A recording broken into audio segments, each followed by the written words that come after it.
jalan yang telah selesai di desa Kota Kendit, liang belas ke atas. Jadi seperti ini kualitas jalan yang sudah selesai teman-teman. Ini adalah program langsung dari Kementerian PU atas perintah Pak Jokowi. Jadi terima kasih Pak Jokowi atas perhatiannya ke kampung kami Tanah Karo Simalem.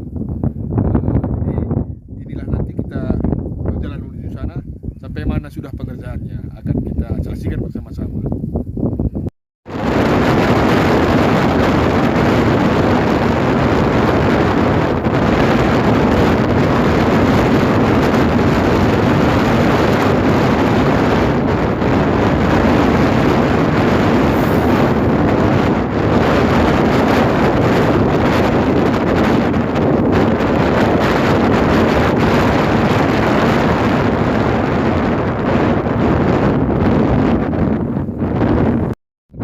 Alam di sini banyak kali yang ingin kita nikmati.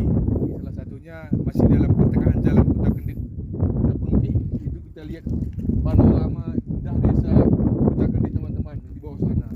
Inilah hamparan pemandangan di sini yang dimaksud Pak Jokowi kemarin. Ini adalah Kampung Jeruk teman-teman. Jadi Kampung Jeruk dengan Tanah Karo yang dikunjungi spesial oleh Presiden kita Joko Widodo.